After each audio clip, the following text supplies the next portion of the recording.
Cette lisi c'est un place Caraïbe là, qui n'y a culture vibrant et tout bagay anti pays ni. Mais même si cette lisi ni tout belle soleil là, il y a un problème qui c'est oui. Cette lisi ni plus haut red pisadou à la terre.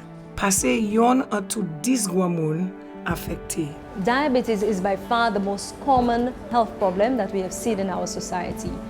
Every year we have an increased number of persons being diagnosed, and we are making an urgent plea that persons become aware of this problem, get tested and get treated to avoid the very serious complications associated with diabetes.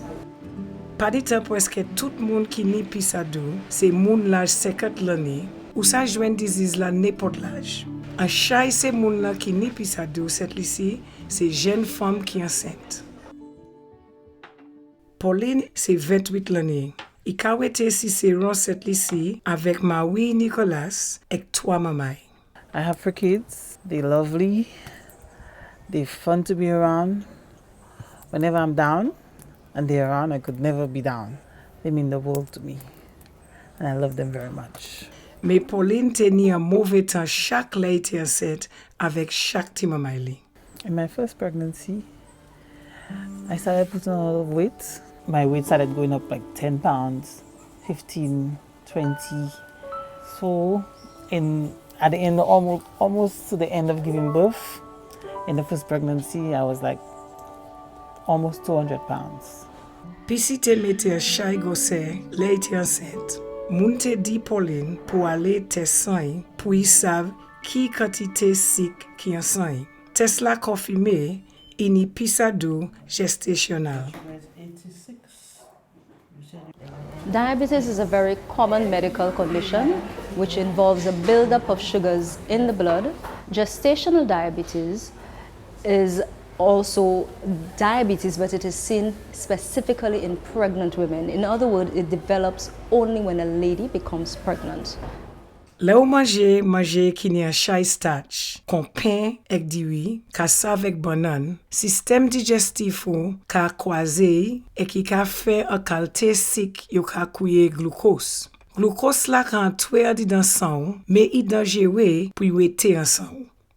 Pancréas là c'est un petit organe qui ni joue digestif qui ka aider croiser manger. Il ka fait un hormone yo ka kouye insuline. Insuline la ka aide chaye glucose en sang nou et konou ka servi pour vitalité. Nou ka servi vitalité ya pour tout bagay nou fait. Pour travail et kachile, pour bay konou gomme et pour jewi konou. Le corps a pas fait assez insuline, eh ben il ka résister insuline la, glucose la passa entoué en didan sel la.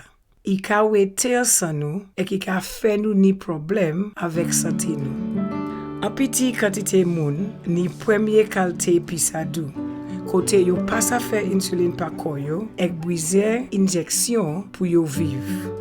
L'instant c'est moun là ni deuxième qualité pisadou eh ben pisadou gestational. Côté koa ka résister insuline là. Pregnant women are more prone to diabetes because pregnancy creates a state where there are a lot more hormones available, which makes the blood sugar levels very high. And that is really in preparation for the baby. It's trying to give the baby a lot of sugars. But as a consequence, some women are unable to manage all of that rise in the sugar, and they develop what is called gestational diabetes. Femme noue, femme qui ni pisadou en famille yo, femme qui goa en commencement le yo enceinte, eh ben yo vini trop goa pas di temps yo enceinte, ni plus wis développer deuxième qualité pisadou et pisadou gestational. So qui ça qui kay fait si nous pas pon charge pisadou gestational. Gestational diabetes has been shown to cause a number of effects on babies. The babies tend to put on a lot of weight, and a big baby means a baby that may have difficulty coming through the birth canal. If the baby has difficulty coming through, it could end up with trauma, as in broken shoulder or possible injury to the brain or even death in worst case scenarios. Premier ti maman Pauline te go, I pese 9 livres 8 onces et qui teni difficulté les i te ka accoucher. Mais après ti maman la fête, cycle vie normal. Mais 3 années plus tard, les était enceinte encore, problème la vie encore. I had to do the glucose test all over again, and yes, there goes gestational diabetes. Et les était enceinte encore, 3 années plus tard, pisado gestational la viwe. This one was even bigger than the others. He weighed 10 pounds, 6 ounces. Giving birth was even way difficult. The passageway was just not big enough for him, so they had to cut me. So I had stitches, a lot of stitches, both in and out. When he came out, the nurses and the doctors were concerned that he had dislocated his shoulder because he was so big. Ti maman Pauline fait un bon santé et cycle vie normal. Mais li exéiche lia à boisa ni wis développer deuxième qualité pisado plus tard en la vie. Persons may develop kidney failure, heart attacks, eye problems as in blindness, and very importantly, sores on the feet that are difficult to treat, leading to the leg being amputated. Si on a deuxième qualité pisado et que vous êtes enceinte, il y a une implication sérieuse sur la vie de maman la qui peut encore même fait. Naima Stanislas ni 38 l'année et qui a resté la clérie castui avec 4 petits maman. My children mean a lot to me right now. I'm the mother, I'm the father.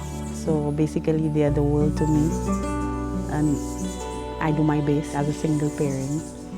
And like a normal mother, I protect them with my life. Naima était enceinte 3 fois en bonne santé. Mais elle était enceinte avec dernier petit maman à l'année qui ni 20 mois à présent, bagay commençait à aller mauvais. When I first found out there was a problem with the pregnancy, it was around 4 to 5 months into my pregnancy. And I was always sick and I was always tired and my feet was swollen. And the doctors were concerned about my weight and my family history about because my mom is diabetic and my sister. Docteur voye Naima pour test sang pour garder qui quantité sick qui enceinte.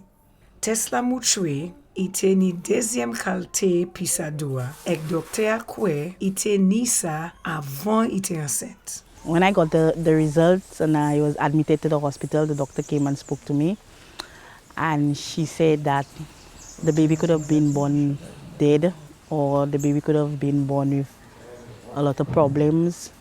The doctor said that it could affect me, like I could have lost my toes or my fingers.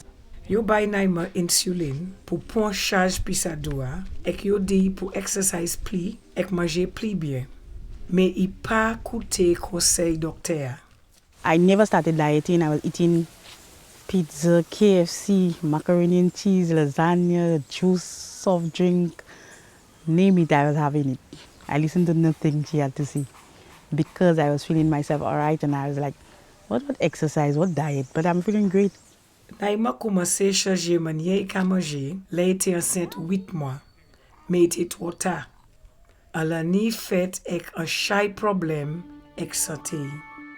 She has very short legs and she has 1 kidney and she was born with a cleft palate. They said that she would have had problem walking. She's going to need some speech therapy. Children with cleft palate normally need speech therapy. I felt very bad at the beginning. I felt like I had damaged her in some way and that I was responsible for that.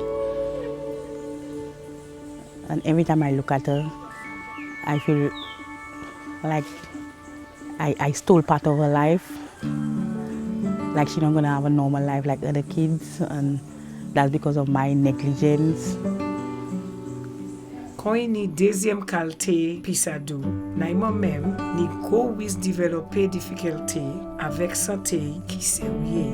The thing that scares me the most is losing my toes and my fingers and losing my kidneys, because I've seen on television people going on dialysis because of losing the kidney, and this is because of the diabetes.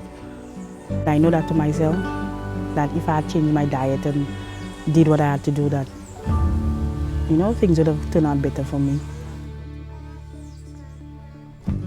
Pisa dou c'est une condition qui sérieux si nous quitter sans traiter. Mais ou ça traiter si ou savonner bonnet et que coûter conseil docteur. Il y a 7 mois depuis garçon il n'a fait et Pauline décidé pour aller garder hôtel cycle encore. Il fait appointment dans une clinique locale. So I'm seeing here that your blood sugar is normal, your blood pressure is normal, but because you had gestational diabetes in your previous pregnancies, that's 3 of them, are you aware that you're at high risk of developing diabetes? Well, yeah, that's what they're saying. Can you tell me what you know about diabetes? I just knew there's a lady by my home, she has it, and then if she get a cut, it takes a long time to heal. Diabetes affects the entire body. So in the brain, you can develop stroke, it can lead to blindness, you can have heart attacks, affects your heart, or you can have kidney failure. It affects the nerves also. So if you have diabetes uncontrolled after a period of time, you're unable to feel. So you can step on a nail, step on a piece of coal with fire and you'll not feel it. Or you could have a stone in your shoe, be walking all around, damaging your feet, and you won't be able to feel it. So that's why you find a lot of persons with diabetes having what we call amputation, where the leg is being cut off, either through damage or poor circulation. Femme qui ni pisa dou gestationnel, ni 8 fois plus chance développer deuxième qualité pisa dou plus tard à la vie si nous comparons avec femme qui pas jamais ni pisa dou les enceinte. Pauline Abweza ni pour faire tout ça IP pour baisser risque là. It is a shock to me that I could develop type 2 diabetes. I thought it was just in my pregnancy, but didn't know, not continuing on the diet and exercise, that I could still develop it. Depuis Pauline accouché, il vit en vieille manière qu'à manger qui pas bon pour santé. I still eat my fried foods, still eat my junk food, still drink my soft drinks. Mais il fait arrangement pour joindre avec Lisa Hunt, un monde qui a bali conseil à ce qui qualité manger pour aider pour en charge hôtel cycle. So Pauline, the reason I brought you here is really to get an idea as to what is it that you normally buy to eat for your diet. So we have a trolley here. We're going to go around the supermarket and you're going to pick what you normally pick on a daily basis. Okay. This is my juice. Snacks for sure. Chocolate chili, grape flavored, sugar, ice cream, cheese. So this is my regular shopping. The food items that you have chosen, like white bread, white rice, cornflakes, pasta. These foods are what you call carbohydrates, and they're the refined type. So what it does, that it will quickly raise your blood sugar level. And if you have diabetes, these foods are not the best choices. I also see you have this is a soft drink. Soft drink has absolutely no nutritional value and it's extremely high in sugar. The amount of sugar in your foods is very important because the more sugar you have, the more your blood sugar will be raised. And I see you have juices that is 100%. Okay, it still has sugar. If you read the label, it's very important that when you're choosing certain foods that you read the label. If this is supposed to be juice, right? The first ingredient is actually water. It has orange juice and sugar. So looking at the foods that you have chosen, you have a lot of bad carbs in there, and these carbohydrates will increase your blood sugar level, and being able to control your blood sugar will be very difficult.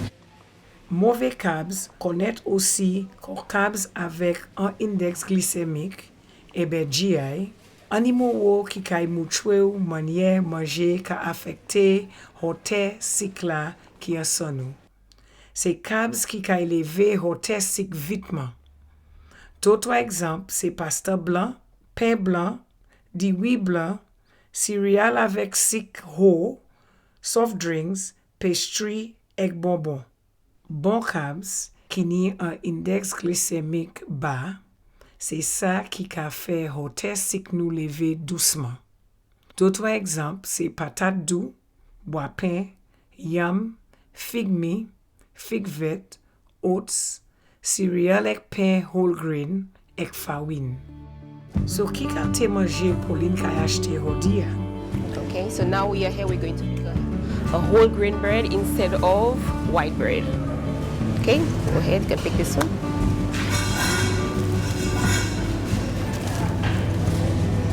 Right, and I realized that you had no vegetables and fruits, which are very healthy for you. So you can have some bananas. Instead of the white rice and the white pasta, I prefer you to have ground provisions. So you can have some green figs, sweet potatoes. You also have your greens. As vegetable, you have your some lettuce for your salads, so you can get your iron and your calcium from your greens. Lisa kay encourager Pauline pour acheter plus poisson. Fish is very healthy, and it's required that we have fish at least twice for the week. Ek ikay bali conseil pour choisir viande locale en place ça qui sorti l'autre pays. Yo kay ni plus graisse. This local chicken is bred right here. It's leaner, but again, you must ensure that you remove the skin and as much of the visible fat as possible. The important thing is to make sure that you have your 6 food groups. So you're making sure that you have your meat of fish, you have your vegetables, you have your fruits, your peas and beans, and your provisions. Pauline et Lisa paré pour vier la caille Pauline pour tuer un repas qui bon pour santé avec provision yo acheté talia. Okay, so we're going to make some fish in Creole sauce, some stir-fry vegetables using carrots, a little kale and green beans, and also a little cabbage, and lentils, as well as some sweet potatoes. Premier bagay la, Lisa kay fait, c'est préparer le régime là pour yo aussi. I'm using carrot, purple cabbage, some green beans, and some kale for a bit of variety. L'autre bagay la yo kay fait, c'est préparer poisson. Chopping the tomatoes, so that will form the base of your sauce instead of using ketchup. You know that St. Lucians, we love to use ketchup, and because ketchup is high in sugar, you do not need to use the ketchup. Lisa bouillit poisson à dans un pan avec une sauce créole et 20 minutes plus tard, il paré pour yo goûter.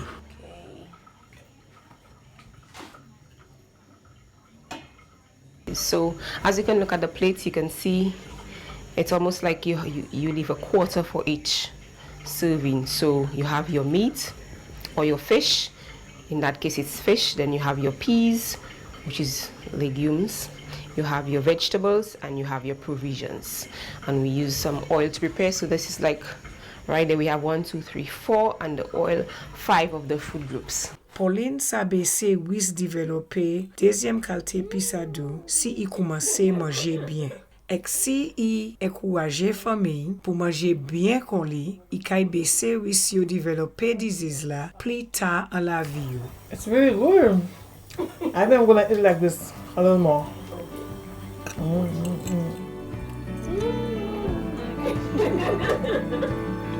So I know you're new to it, but with a little bit of time and effort, I think you can eat healthier. Okay. And it will be good for your health, for yourself, and for your family as well. I'm going to make the effort to eat like this a little more because it tastes good, better than I thought, and it's gonna keep me away from type 2 diabetes. Mais manger bien tout seul pas assez pour baisser risque développer deuxième qualité pisado. Exercice important aussi. C'est pour ça Pauline manger pour joindre un monde qui kay mouchoui manière pour faire exercice et qui est tellement simple et kay ça fait la kaili. Noi c'est Andrew Felix. So what I want you to do is I want you to walk to that tree and come back, okay? And we're gonna start off there, yeah? Just this nice easy walk, inhale through your nose, exhale out of your mouth, yeah? Make sure, yeah, I'm gonna roll with you, I'm rolling with you. So it's gonna be nice and easy, it's nice and easy. No. So I want you to do is just touch this tree, right here, and then we're gonna do a slight jog back, nice and easy. Small strides, 1, 2, 3, 4, 5. Go on, hit that tree again. Les Pauline te enceinte, il pas te fait pièce exercise parce que il te kay dommager li ek ti mamay li. When you're pregnant, generally you can exercise. Whether in your second, third trimester, you can exercise. There are exercises that you should avoid, like contact sports, but exercise is not about going to the gym, it's about just keeping your body moving and working all those muscles that you need to lift up a child when it's born. Now we're going to add some weight, we're going to add some fun to the workout now. Up and down right here, up and down. There we go, 10 right here, let's go, 10, 9, 8, come on, 7, it's only a water bottle, 6, it's a water bottle, come on. Be creative, get a water bottle, fill it with water, fill it with sand, fill it with stones, fill it with whatever you want to fill it with, and you can use it to work your muscles. Exercise kay baisser hote cycle ensemble quand il ka fait corps plus sensible pour insuline, un hormone qui ka conduit cycle ensemble. Si Pauline continue avec diète là, il sa recommande bali avec exercise là Andrew Muchwe, il kay baisser risque de développer deuxième qualité pisado. If doing exercise like this keeps me away from getting type 2 diabetes, I will do more of it. I'm looking forward to doing more exercise like this. Un simple changement à la vie, ça baisse risque pisado misi. Si vous mangez bien, veillez quantité yo ka manger, pas plein plat, exercise et chen ko yo busy, et kaya des femmes hodi et l'autre génération ni bonne santé.